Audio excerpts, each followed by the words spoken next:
বিসমিল্লাহির রহমানির রহিম। আসসালামু আলাইকুম প্রিয় ভাই বোনেরা, কেমন আছেন সবাই? আশা করি আল্লাহর রহমতে পরিবার নিয়ে সবাই ভালো আছেন। আমিও আমার পরিবার নিয়ে ভালো আছি, আলহামদুলিল্লাহ। কানিজ ফাতেমার সংসারে নতুন আরেকটি ভিডিওতে সবাইকে স্বাগতম জানাচ্ছি। আমি কানিজ। আশা করি বরাবরের মতো আজকের ভিডিওটি আপনাদের ভালো লাগবে। আজকে কোনো রান্না বান্নার কাজ নয়, আজকে দেখাবো আমি ছাদ বাগানে এসে ছাদে কি কাজ করি না করি সবকিছু আপনাদের সাথে শেয়ার করব। এই যে লাউ গাছগুলো দেখছেন, এখন পর্যন্ত এই গাছটাতে একটা লাউ হয়নি। ছোট ছোট অনেক লাউয়ের করা এসেছে, কিন্তু একটা লাউও টিকেনি। আমার আগের ভিডিওতে আপনারা দেখেছেন লাউ গাছগুলো ছোট অবস্থায় কেমন ভালো ছিল, সুস্থ সবল ছিল। গাছগুলো আস্তে আস্তে মাচার মধ্যে উঠলে কেমন জানি মরে যেতে থাকে, গাছের পাতাগুলো হলুদ হয়ে যায়। অনেক পরিমাণের ফুলও করা আসে, কিন্তু একটা লাউও টিকাতে পারি না। যাই হোক, এই যে নিচ দিকে দেখা যাচ্ছে একটা লাউ ঝুলতেছে, খুবই ছোট। জানি না এই লাউটা টিকবে কিনা, যদি লাউটা থেকে যায় তো আপনাদের সাথে অবশ্যই শেয়ার করব। এখন আপনাদেরকে দেখাচ্ছি আমার টমেটো গাছগুলো। এটা হচ্ছে আম গাছের বালতির মধ্যে টমেটো গাছ। এই যে টমেটো পাকতেও শুরু করেছে। এখানে একটা লাল টুকটুকা টমেটো পেকে রয়েছে, আবার কাঁচা সবুজ টমেটোও আছে। এই যে আরেকটা টমেটো উপরের দিকে পেকে গেছে, সাথে কিন্তু সবুজ সবুজ টমেটো গুলোও জ্বলতেছে। এটা হচ্ছে আম গাছের মধ্যে নিচে টমেটো গাছ হয়েছে। পচা নষ্ট টমেটো এনে ফেলে রাখলে কিন্তু এ থেকে গাছ হয়ে চারা বড় হয়ে বেড়ে ওঠে। এই যে এই আম গাছটার মধ্যেও মুকুল এসেছে। গত বছর এই আম গাছের মধ্যে মুকুল এসেছিল এবং মোটামুটি সাইজের একটা বড় আম হয়েছিল। এবছর আশা করা যায় দু একটা আম হবে।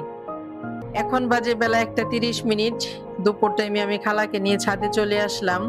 কিছু বিচি লাগাবো আর একটা লাল বল নিয়ে এসেছি। এই বলটা আমি কাপড় কাচার পাউডারের সাথে ফ্রি পেয়েছি। 2 কেজি পাউডারের সাথে একটা বল দিয়েছে। বলটা আমি আনতে চাইনি, কারণ ফ্রি জিনিসের মাল কিন্তু ভালো হয় না। পাউডারে কিন্তু ফেনা তেমন উঠবে না, সেটা ভেবে আমি বলটা আনতে চাইনি, অন্য পাউডার কিনতে চেয়েছিলাম। কিন্তু আমার ছেলে বলে যে বলটা নিয়ে নাও, তোমার ছাদের গাছের কাজে লাগে।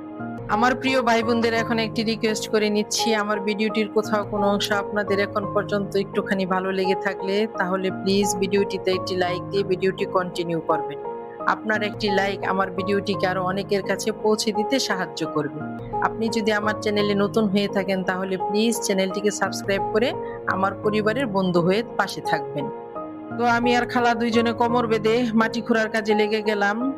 মাটিগুলো প্রচন্ড শক্ত, পাথরের মতো শক্ত হয়ে আছে। তো আমাদের 2-3টা মাটির বল রেডি হয়ে গিয়েছে। এখন খালাকে বলেছে আপনি দুনিয়ার বিচিগুলো বুনে দিন।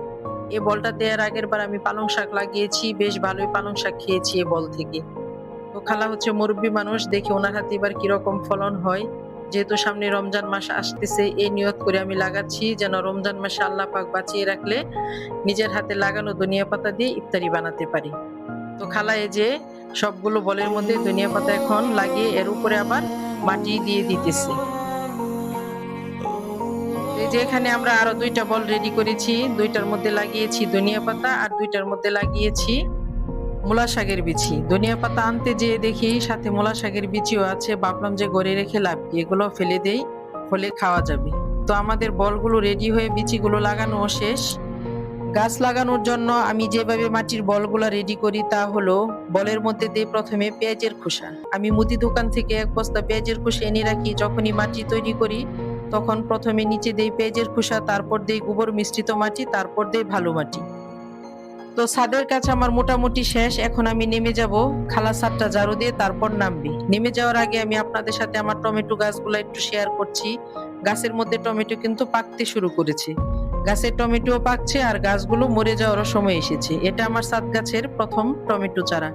এই যে এই মাটির টবটার মধ্যে একটা টমেটো চারা, অনেকগুলো টমেটো চারাই আছে। এই গাছটার মধ্যে একটা পাকা টমেটো ঝুলতেছে। আর এটা হচ্ছে আরেকটা গাছ। এই গাছের মধ্যে দেখা যাচ্ছে টমেটোর বারে টমেটো গাছের চিকন ডালটাই ভেঙে গিয়েছে। আর সব গাছের থেকে এই গাছের টমেটো গুলো বেশ বড়। ক্যামেরার মধ্যে ছোট দেখা যাচ্ছে, কিন্তু ক্যামেরার বাহিরে টমেটো গুলো মোটামুটি বেশ বড় সাইজেরই আছে। তো আজকে আমি গাছ থেকে সবগুলো পাকা টমেটো নিয়ে যাব, কারণ পাখিতে এগুলো নষ্ট করে ফেলবে। আমার প্রিয় ভাই বোনদের সালাম জানিয়ে আজকের মতো ভিডিও থেকে এখানেই বিদায় নিচ্ছি। দেখা হবে নতুন কোনো ভিডিওতে। আল্লাহ হাফিজ।